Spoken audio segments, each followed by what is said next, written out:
Good day, family. Ron Holland here, host of Community Voices on Old School 105.3 and Praise 100.9 here in Charlotte, North Carolina, and author of the book, The Fire in My Words, the anthology of a social provocateur, available right now on Amazon.com. Urge you to log on to Amazon.com right now. Order your copy of my book, The Fire in My Words. Listen, for those of you that are on Instagram, I want you to click the link in the bio for the entire presentation here with regard to the NFL, because I have a lot to say. Listen, let's jump right into it. The NFL has sent a clear and unequivocal message to Black America. Your lives don't matter. The message that is reverberating in the homes and in the locker rooms of every Black NFL player is clear. Now, you're going to have to excuse me. I am going to be crass and visceral, but the message is clear. Niggers, shut up. Grab that football, run that ball, score touchdowns, and make me some money. I don't want to hear anything about your inequality. I don't want to hear anything about rights. We don't want to hear anything about police brutality. We don't want to hear anything about the unjustified killing of African Americans. All we want you to do is grab the football, run, score touchdowns, and make money. That's the message that is being sent to Black America and those NFL players. Now, I am going to say this without compunction or reservation. The NFL has succumbed to the base instincts of bigotry and prejudice reflected in America's institutions, its history, its corporate boardrooms, in Congress, and most certainly in the White House. It is clear that that is what is being sent in terms of a message today. Now, let's be clear about something. Black lives and Black bodies are being snatched by thugs with badges. And our institutions are failing us. Our court system fails us. Our Justice Department fails us. Our legislators continue to fail us. Our media outlets continue to fail us because they fail to ask the tough questions.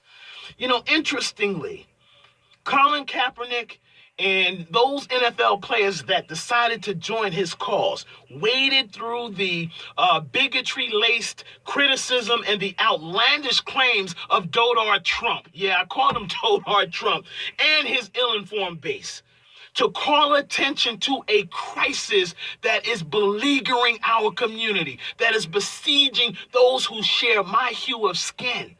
They are calling attention. It has never been about the flag. It has been about our rights to be treated equally in this country.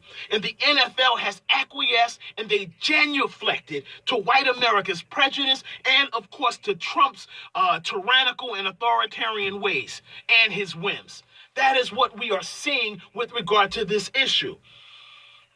So for me, heretofore, every Black body that lay in the street of America as a result of police brutality, as a result of unjustified killings by police, blood is on your hands. To every person that stands idly by and watch this continue to happen, particularly those in the NFL. If ever there was an institution that could take leadership in this crisis, it is the NFL with all of its billions of dollars. After all, 85% of those who are playing for the NFL share my hue of skin. They are African Americans. That is a population that's certainly at risk of being treated unfairly, and inequitable treatment certainly is a part of their livelihood and part of their experience in this country. Listen, I am not mired in patriotism.